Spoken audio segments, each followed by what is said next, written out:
જે હાથે 17 વર્ષ સુધી લાડકોડથી ઉછેર્યો, એ જ હાથે દીકરાના પાર્થિવ દેહના અંતિમ સંસ્કાર કરવા પડ્યા। એક પિતાએ આવું કેમ કહ્યું? દિલ્હીના જંતર મંતર પર પહોંચ્યા આઘાતગ્રસ્ત પિતા। કહાનના ફોટો સાથે પ્રદર્શનમાં કેમ જોડાયા પ્રશાંત પટેલ? જંતર મંતર પરથી આઘાતગ્રસ્ત પિતાએ કેમ ઉઠાવ્યા સિસ્ટમ સામે સણસણતા સવાલો? નમસ્કાર દર્શક મિત્રો, ધ લોકસત્તા શોમાં આપનું સ્વાગત છે। જે હાથે 17 વર્ષ સુધી દીકરાને લાડકોડથી ઉછેર્યો, જે હાથે તેને રમાડ્યો, એ જ હાથે તેના પાર્થિવ દેહના અંતિમ સંસ્કાર કરવા પડ્યા।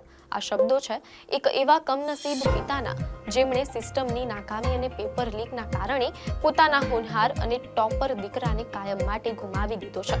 મીડિયા અહેવાલોમાંથી જાણવા મળેલ છે કે દિલ્હીના જંતર મંતર પર નીટ પેપર લીક મામલે ચાલી રહેલા વિરોધ પ્રદર્શન વચ્ચે એક મીડિયાએ આપઘાત કરનારા 17 વર્ષના વિદ્યાર્થી કહાન પટેલના પિતા પ્રશાંત પટેલ સાથે વાતચીત કરી હતી।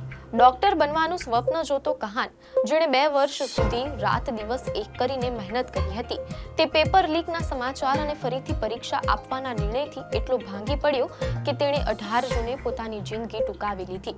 આજે આપણે કહાનના પિતાની એક કાળજો કંપાવી દેનારી પીડા, દિલ્હીના જંતર મંતર પર તેમના પહોંચવાની ઇનસાઇડ સ્ટોરી અને દેશની સિસ્ટમ સામે તેમણે ઉઠાવેલા તીખા સવાલો વિગતવાર જાણીશું।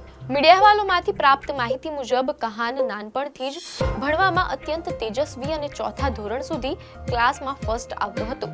10મા ધોરણમાં સારા પરિણામ પછી તેણે પિતા સાથે વાત કરીને બાયોલોજી સાથે સાયન્સ પસંદ કર્યું હતું।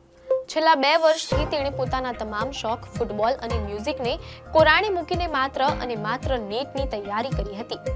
5મી મેના રોજ નીટની પરીક્ષા આપીને કહાન અતિશય ખુશ હતો। તેણે સુરત રહેતા પિતાને ફોન કરીને કહ્યું હતું કે ડેડી, સોરી તમને ફોન કરવાનું રહી ગયો, અમે મિત્રો ડિનર કરવા જઈએ છીએ। પરંતુ આ ખુશી જાજો સમય ન ટકી। 12મી મેના રોજ જ્યારે તેના પિતાએ છાપામાં પેપર લીકના સમાચાર વાંચીને પેપર સંતાડી દીધું, ત્યારે જ કહાનના ફોન પર કોચિંગ ક્લાસમાંથી મેસેજ આવ્યો કે બધા પાછા આવી જાઓ, નીટનું પેપર લીક થયું છે। આ સમાચાર સાંભળતા જ 2 મહિનાના વેકેશન અને ટ્રેકિંગના પ્લાન બનાવીને બેઠેલો કહાન અંદરથી હચમચી ગયો હતો। મીડિયા રિપોર્ટ્સ અનુસાર જે બાળકને 17 વર્ષમાં ક્યારેય ગુસ્સો કરતા નહોતો જોયો, તે કહાન પેપર લીકની ઘટના બાદ પહેલીવાર આક્રોશમાં જોવા મળ્યો। 17મી મેના રોજ સરકારે જાહેરાત કરી કે નીટ પરીક્ષા રદ કરવામાં આવે છે અને તમામ વિદ્યાર્થીઓએ ફરીથી પરીક્ષા આપવી પડશે। આ નિર્ણયે કહાનને અંદરથી તોડી નાખ્યો। મીડિયાના અહેવાલમાંથી જાણવા મળેલ છે કે પિતા પ્રશાંત પટેલના જણાવ્યા મુજબ કહાનનો સૌથી મોટો સવાલ એ હતો કે જેણે કોઈ ગેરરીતિ નથી કરી, જેણે 2 વર્ષ સુધી સતત મહેનત કરી છે, તે 23 લાખ બાળકોની શું ભૂલ? તેમણે કેમ ફરીથી પરીક્ષા આપવાની? આ સતત માનસિક તણાવના કારણે 18મી જૂનના રોજ વહેલી સવારે કહાને આત્મહત્યા કરી લીધી। મીડિયા રિપોર્ટ મુજબ પિતા પ્રશાંત પટેલે આક્ષેપ કર્યો છે કે મારો દીકરો સિસ્ટમના કારણે ગયો છે। 5 દિવસમાં સિસ્ટમે શોધી લીધું કે પેપર લીક થયું છે, પણ નિર્ણય એવો લીધો કે બધાએ ફરી પરીક્ષા આપવી પડશે।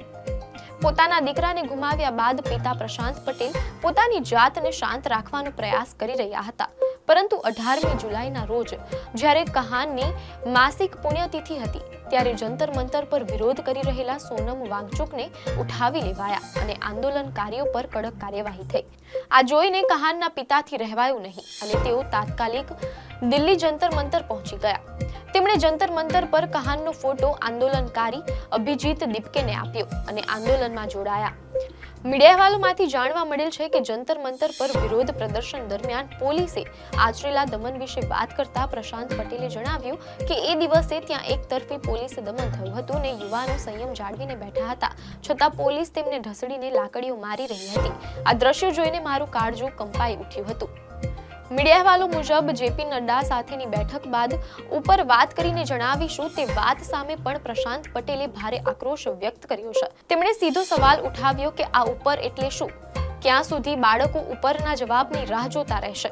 આમને આમ તો બાળકો ઉપર જતા રહ્યા, હવે તો ઉપરની વાતો બંધ કરો નડ્ડા સાહેબ। તમારાથી ઉપર કોણ છે? તમે પોતે હેલ્થ મિનિસ્ટર છો.